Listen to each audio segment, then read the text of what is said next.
हर जगह की एक कहानी होती है। कुछ कहानियाँ यादें होती हैं, तो कुछ कहानियाँ डर छुपा जाता है। क्या आपने कभी सोचा है कि जिन कहानियों को हम पुरानी बातों का हिस्सा मानते हैं, वो कभी सच भी हो सकती हैं?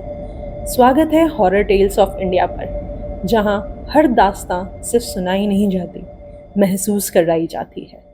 तो चलिए अंधेरे में कदम रखते हैं, क्योंकि हर डरावनी कहानी की शुरुआत यहीं से तो होती है। ये बात है 17वीं सदी की। राजस्थान के रेत के बीच बसा था एक विशाल किला, जो दिन में जितना सुंदर दिखता था, रात में उतना ही डरावना। भानगढ़ का किला, जहाँ कदम रखते ही आपको एक अजीब सा एहसास होता है, जैसे कोई आपको देख रहा हो या आपका कोई पीछा कर रहा हो। पर ऐसा है क्यों? तो चलिए जानते हैं आज इसकी शापित किले की असली कहानी। कई साल पहले 17वीं सदी में भानगढ़ एक बहुत ही समृद्ध और खुशहाल शहर हुआ करता था।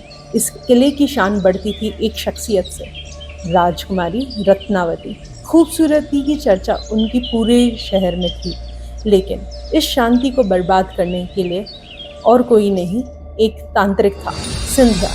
वो काले जादू का उस्ताद था। वो इंसानों से ज़्यादा भूत और प्रेतों के साथ उठता बैठता था, और उसका दिल आ गया था रत्नावती पर। बट वो जानता था कि रत्नावती को हासिल करना उसके हैसियत की बात नहीं है। एक दिन उसने देखा कि राजकुमारी की दासी इत्र लेने बाहर गई थी, तो उसने उसका पीछा करा और सोचा कि क्यों ना वो इस इत्र की शीशी में काला जादू कर दे। उसका प्लान ये था कि जैसे ही रत्नावती इस इत्र को लगाएगी, वो उसके कब्जे में आ जाएगी, उसकी आत्मा वो वश में कर लेगा। लेकिन सिंधिया भूल गया था कि रत्नावती सिर्फ सुंदर ही नहीं, अत्यंत चालाक और समझदार थी। उसने सिंधिया की चाल समझ ली थी। उसको इत्र में एक अलग सुगंध आई थी इस बार। वो समझ गई थी इस इत्र में कुछ तो गड़बड़ है, और उसने वो शीशी उठा के बड़े से पत्थर पर दे मारी, और सिंधिया का जादू उल्टा उसी पर पड़ गया और वो उस पत्थर के नीचे आके कुचला गया। बट मरते वक्त सिंधिया ने पूरे भानगढ़ को एक श्राप दिया।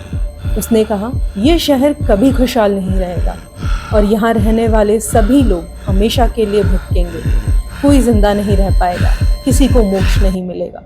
सिंधिया के मरने के बाद भानगढ़ पर हमला हुआ, पूरा शहर बर्बाद हो गया।